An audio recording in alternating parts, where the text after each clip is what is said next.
le lion sauvage rugissant parla à l'aigle, et l'aigle explosa, et on ne le vit plus. Deuxième livre d'Esdras, chapitre 12, versets 1 à 33, principalement les 3 premiers versets, 1 à 3. Le deuxième livre d'Esdras, à partir du chapitre 11 jusqu'au chapitre 12 que nous venons de citer ici, nous présente l'aigle à 3 têtes, qui est l'aigle Ashkenaz d'Albert Pike, qui a donc 3 têtes, puis 2 têtes, puis 1 tête, et un lion sauvage lui souffle dessus, et il explose et disparaît. Donc c'est le règne de l'Antéchrist qui prend fin ainsi.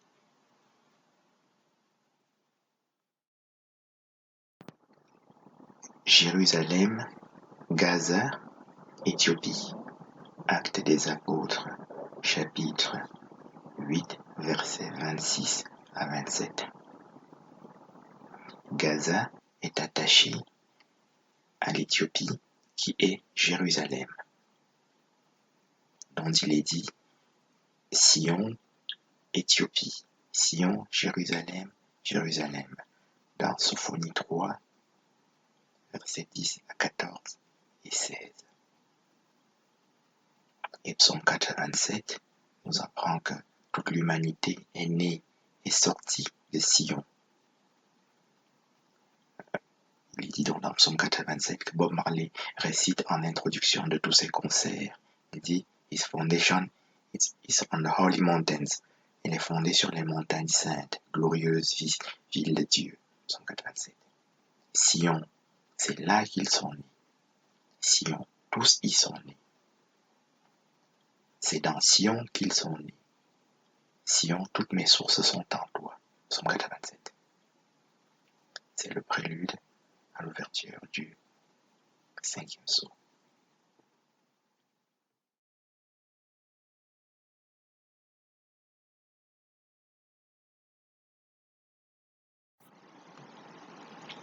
Philistin, Gaza. Philistin. Jérémie, chapitre 47, versets 1 à 7. Fils de Cham, les Philistins. Ce sont là les fils de Cham. C'est le même Genèse 10, versets 1 à 32 que nous avons vu au premier sceau. Gaza est Philistin, fils de Cham, comme Jérémie nous le décrit ici dans Jérémie chapitre 47, afin d'affermir le premier sceau. C'est le 5e sceau ici. Canaan, Gaza. Canaan. Josué 13, versets 2 à 4. Gaza, Canaan, pays des Philistins. Sophonie 2, versets 4 à 7. Gaza est une terre cananéenne. Gaza est cananéen, comme cela nous apparaît ici clairement dans Josué 13 et dans Sophonie 2. C'est l'ouverture du 6e sceau.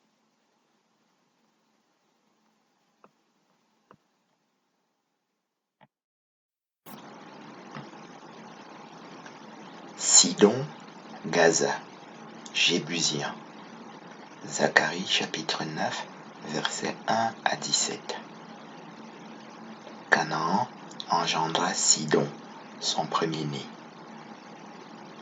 Le même Genèse chapitre 10 que nous avons vu. Verset 15. Jébusien, Jérusalem.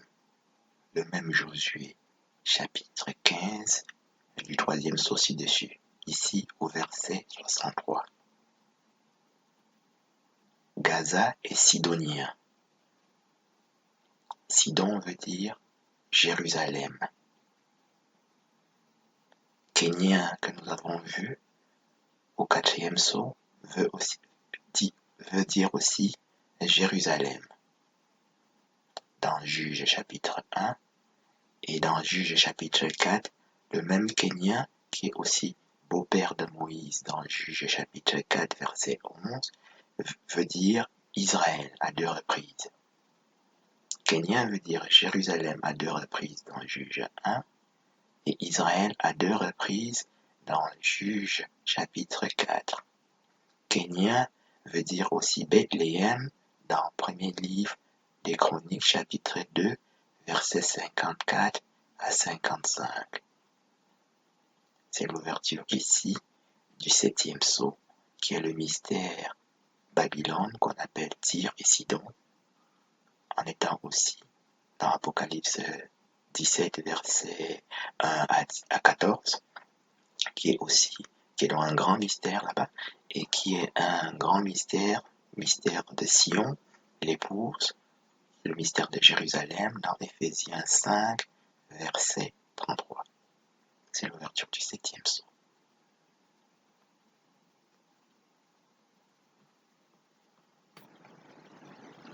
Personne ne me l'ôte, mais je la donne de moi-même, car j'ai le pouvoir de la donner et j'ai le pouvoir de la reprendre. Jean chapitre 10 verset 18.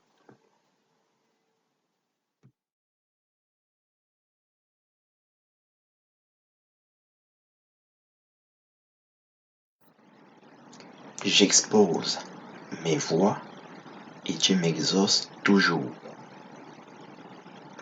Jean chapitre 11 verset 41 à 42 qui explique Jean chapitre 8 verset 50 à 52 et principalement Psaume 119 verset 26.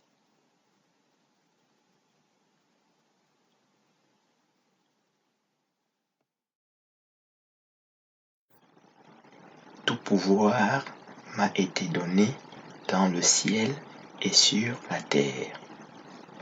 Matthieu chapitre 28 verset 18 nous explique et nous présente le grand chef Michael, défenseur de Daniel chapitre 12 verset 1 à 4 qui est appelé ailleurs dans Josué chapitre 5 verset 1 à 15, grand chef de l'armée de l'Éternel, qui est le Christ, appelé dans Daniel 11 verset 21, archange Gabriel, homme, vol rapide, qui est dans le Christ, qui est donc un homme, archange, capable de voler. Daniel 11 verset 21. C'est le même archange Uriel qu'on trouve dans le 2e livre d'Esdras, dans tout le 2e livre d'Esdras, qui explique à Esdras, qui est un prophète de la captivité comme Daniel et Ézéchiel, exactement les mêmes choses que l'archange Gabriel était en train d'expliquer à Daniel dans Daniel 11 que nous venons de citer. En sorte que nous savons que l'archange Uriel est donc l'archange Gabriel. C'est aussi le même archange Raphaël qu'on trouve dans le livre de Tobie, pour les mêmes raisons que nous venons de présenter, qui est donc le Christ. En sorte que certaines autres personnes qui prétendent avoir vu ou rencontré l'archange Gabriel sont dans l'erreur pour les raisons que nous venons d'énumérer ici. Car l'archange Gabriel, c'est le Christ.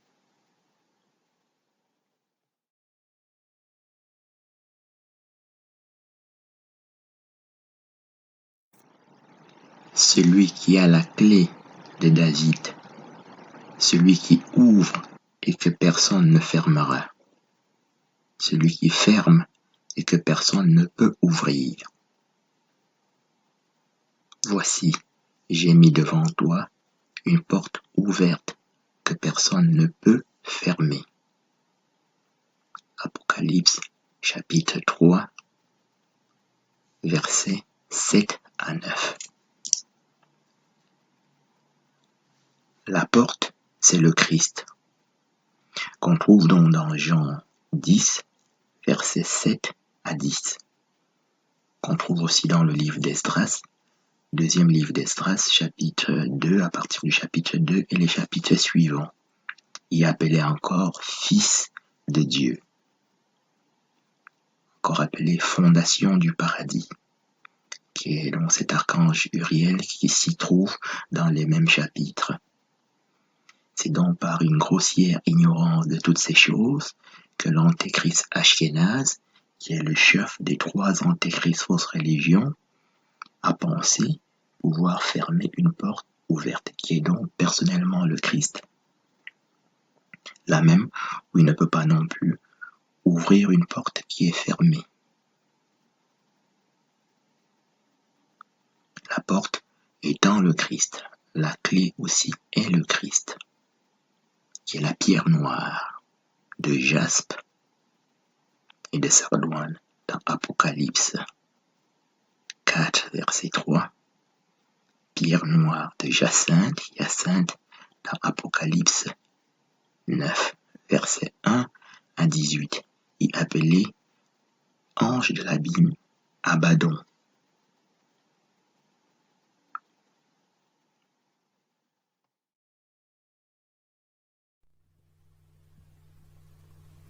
Israël est plus noir que le charbon. Lamentation, chapitre 4, verset 8. King James version, année 1611.